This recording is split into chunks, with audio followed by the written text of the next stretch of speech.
lorsqu'il y a un accident, est remise en cause dans le monde entier. Ça n'est pas sécurisant. Quand il y a eu Tchernobyl, le nucléaire s'est arrêté dans le monde entier pendant 20 ans. Il était sur le point de repartir. Et puis il y a eu Fukushima et ça s'arrête de nouveau dans de nombreux pays, comme vous avez pu le constater. Donc c'est quand même une énergie à haut risque, ne serait-ce que par ce manque de pérennité, par la gravité des accidents et par le fait qu'on laissera aux générations futures des déchets qui seront radioactifs et durement radioactifs pendant des milliers et des milliers d'années, et qu'il faudra démanteler les centrales, ce qui coûtera effroyablement cher. Je lisais dans le journal d'hier qu'on avait augmenté l'électricité là avant-hier, mais un petit peu. Mais on disait qu'est-ce que ça sera après 2012 ? Là, ça montera d'un coup sec, paraît-il, de 20%. Parce que le nucléaire coûte très cher. Malgré tout ce qu'on dit, démanteler les centrales, ça va coûter extrêmement cher. C'est plus cher de démanteler une centrale que de la fabriquer. Parce que la différence, c'est quand on la fabrique, on contrôle la radioactivité, et quand on la démantèle, il y a de la radioactivité partout, et c'est extrêmement difficile de manier le cœur du réacteur qui est complètement radioactif. Bon, voilà de bonnes raisons qui me font penser que nous devrions imiter l'Allemagne. Alors j'ai pris cette position. Je ne suis pas le seul à penser comme ça. Nous sommes très nombreux à penser comme ça. Nous nous donnerions 25 ans. C'est long, 25 ans. On a le temps de faire des choses pendant 25 ans. Et ainsi, nous pourrions aller vers des énergies qui sont beaucoup plus douces, sans risque, sans effet négatif, important en tout cas, sans danger. Voilà. En ce qui concerne l'énergie, comment on pourrait, je le pense, évoluer. Et malgré tout ça, il faudra arriver à diminuer le gaz carbonique dans l'atmosphère. Alors nous avons dans ma région un projet qui consiste à enfouir le gaz carbonique dans le sol. C'est un projet de la sidérurgie Lorraine, en tout cas pour ce qui en reste. Il y a les forêts aussi. Les forêts fixent du gaz carbonique. Parce que les plantes font ce qu'on appelle la photosynthèse, c'est-à-dire qu'elles prennent du gaz carbonique dans l'air, qu'elles combinent ce gaz carbonique avec l'eau du sol, et qu'il en résulte de la matière vivante, la matière végétale. La matière végétale est élaborée au printemps par un captage massif de gaz carbonique dans l'air. Alors si on a le souci, par exemple, de construire en bois, eh bien ce bois va être du gaz carbonique stocké pendant très longtemps. Si on laisse les forêts évoluer naturellement, à un moment donné, le bois est brûlé ou le bois pourrit et le gaz carbonique repart dans l'air. Et construire en bois, c'est un moyen qui revient à protéger le climat, ce qui paraît évidemment tout à fait singulier et inattendu. Et dans un pays comme le nôtre où nous avons beaucoup de forêts, nous avons 30% de la surface de la France couverte de forêts, le bois est une ressource à laquelle il faut de plus en plus songer.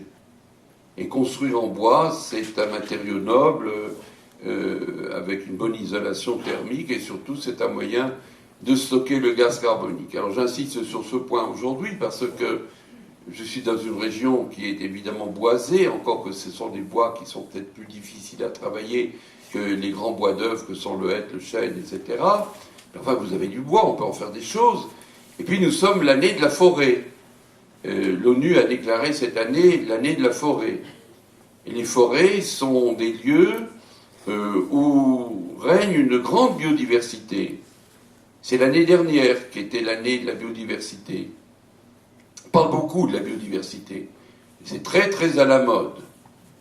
C'est l'idée qu'il y a de très nombreuses espèces et que la nature résulte des subtiles interrelations entre toutes ces espèces.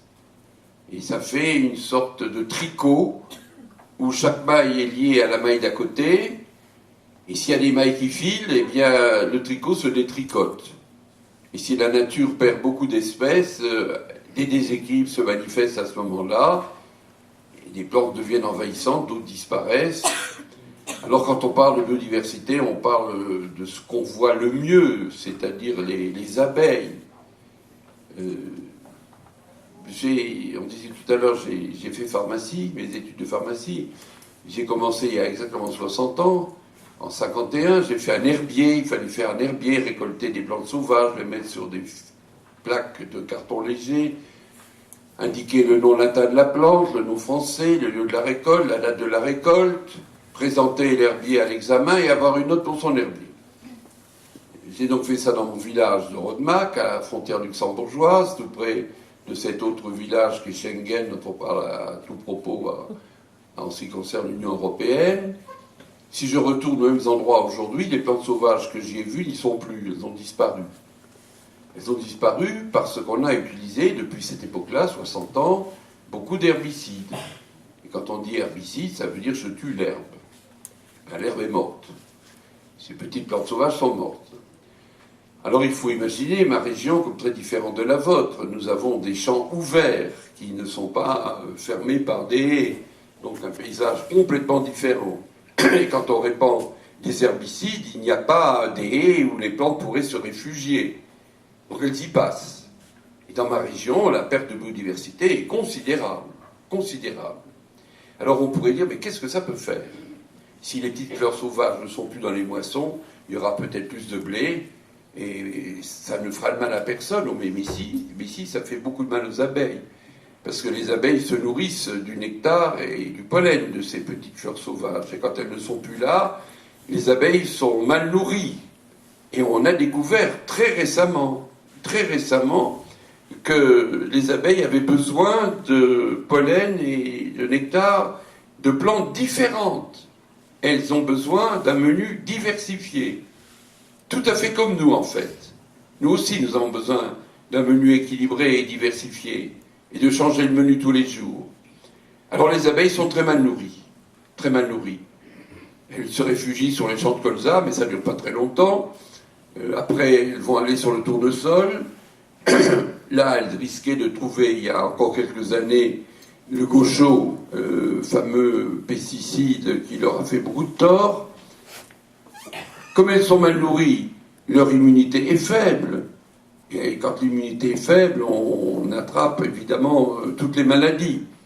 Alors elles sont exposées à d'innombrables maladies bactériennes, virales, cryptogamiques, exposées aussi à des prédateurs comme le frelon asiatique, qui est arrivé de Chine il y a quelques années, exposées aussi à des acariens comme le varroa. Donc les abeilles ont beaucoup d'ennemis. Et puis elles sont sensibles aux pesticides.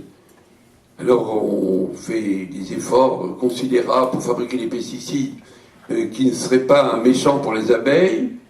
Et puis patatras, qu'on s'est aperçu que ce qui est le plus méchant pour les abeilles, c'est quand dans un milieu donné, il y a des mélanges de pesticides. Et qu'un pesticide isolé est souvent moins toxique à dose égale qu'un mélange. Et que les mélanges de pesticides sont aujourd'hui ce qui est le plus dangereux pour nos abeilles. Alors nos abeilles se portent mal, on a perdu 40% du cheptel en Europe, 60% aux États-Unis depuis 10 ans. Alors s'il n'y a plus d'abeilles, il n'y aura plus de miel. Ça ne serait pas trop grave à la limite parce qu'on a du sucre. Les gens du Moyen-Âge que j'évoquais tout à l'heure n'avaient que le miel pour sucrer leurs aliments. Ils n'avaient pas de sucre. Ce sont les Arabes qui ont ramené le sucre de l'Inde et qui l'ont planté à Benghazi, dont on parle tous les jours à propos de la Libye, à Cyrénaïque. C'est là que le sucre, la canne, a été plantée au XVIe siècle. Et c'est depuis lors que nous avons le sucre. Alors on se passerait donc du sucre. Seulement les abeilles, elles pollinisent aussi les fleurs, elles pollinisent les fruits, elles pollinisent aussi beaucoup de légumes. Et si ce travail de pollinisation n'existait pas, nous n'aurions plus ni fruits ni légumes. Ça serait pour le coup très grave. Ça serait même gravissime, parce que dans les fruits et légumes, il y a des molécules spécifiques qui sont actives pour protéger les cellules contre ce qu'on appelle les radicaux libres.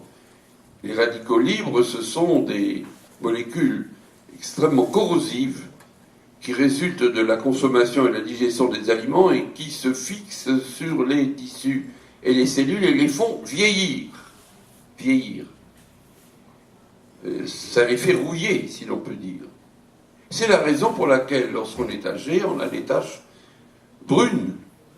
Ces taches brunes, bien, résultent de l'action négative de ces radicaux libres qui se sont accumulés pendant toute la vie.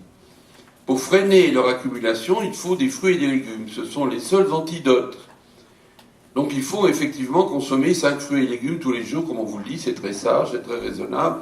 Si vous pouvez les consommer bio, c'est encore beaucoup mieux, parce que sur les légumes conventionnels, il y a malheureusement des traces de pesticides. Tous les tests convergent pour nous dire ceci, que je résume en une seule phrase. Tous les légumes conventionnels, ou à peu près, ont des traces de pesticides. Rarement, mais parfois, ces doses de pesticides sont au-delà des doses limites tolérées. Et les fruits et légumes bio n'ont pas de pesticides. Si par hasard il y a une trace infime, c'est parce que le vent a dévié des pesticides lorsqu'ils ont été épandus sur des champs voisins. Donc voilà les précautions qu'il faut prendre. Et puis alors s'il n'y avait plus d'abeilles et qu'il n'y avait plus de pollinisation, comme on aurait besoin de fruits quand même, il faudrait faire la fécondation à la main, c'est-à-dire prendre les étamines de la fleur et mettre le pollen sur le pistil. Alors, ça coûterait très très cher. On a calculé combien ça coûterait. Ça coûterait 153 milliards de dollars par an. Et ça ferait marcher l'activité, ça créerait de l'emploi. Et quand on fait les calculs absurdes de l'emploi à propos de n'importe quoi, évidemment, on peut toujours avoir de la croissance par l'emploi. On peut imaginer qu'on construise des engins fantastiques, qu'on fasse des voies ferrées et qu'on les précipite dans la mer. Ça ferait travailler les gens, il y aurait de l'emploi. Mais ce qu'on aurait produit ne servirait à rien. Voilà le service rendu par les abeilles. Ce service est quantifié à 153 milliards de dollars par an. Et voilà comment la biodiversité est capable de nous rendre des services. C'est une notion que nous n'avons pas non plus. On a l'idée que la biodiversité ramène des ressources, des aliments, des fibres textiles, du bois, des produits cosmétiques, etc. Ça, tout le monde le sait. Mais ce qu'on ne sait pas, c'est que la biodiversité amène des services. Et l'un des services qu'elle amène, je viens de l'évoquer tout à l'heure, c'est de fixer le gaz carbonique de l'air et freiner le réchauffement climatique. Les forêts empêchent aussi les inondations parce qu'elles régulent le flux des pluies lorsqu'elles sont brutales. Et s'il y a ces grandes catastrophes dans le midi méditerranéen, à Vaison-la-Romaine, à Nîmes, etc., c'est parce qu'il n'y a plus de couvert végétal, que les pluies dans les épisodes cévenols sont extrêmement violentes, qu'elles se précipitent à toute vitesse dans les rivières, sans être retenues par la litière de la forêt, par la mousse, sans descendre dans les nappes souterraines, sans alimenter les sources. Non, ça part à toute vitesse dans la rivière et ça fait de formidables inondations. Donc vous voyez ici que la forêt rend un éminent service en freinant les inondations. Puis elle dépollue l'air aussi, la forêt. C'est un autre service tout à fait important. Et puis on y est bien quand on s'y promène, c'est un service récréatif. Voilà comment il faut voir la nature. Il faut la voir en fonction de ce qu'elle est et de ce qu'elle nous apporte. Alors à partir de là, nous sommes donc appelés à faire tout à fait autrement, à nous y prendre autrement désormais, à moins user les ressources et à moins détruire l'environnement. Et c'est ce qu'on a baptisé le développement durable, qui est un concept né de l'écologie. Ça consiste en un mot à laisser à nos enfants un monde en bon état. Alors ça suppose qu'on change complètement notre manière de faire à l'égard de cette fameuse nature. Et ici, je vous invite à faire un deuxième retour en arrière et à rejoindre les propos de M. le maire tout à l'heure. Revenons à l'époque de Darwin au XIXe siècle. Au XIXe siècle,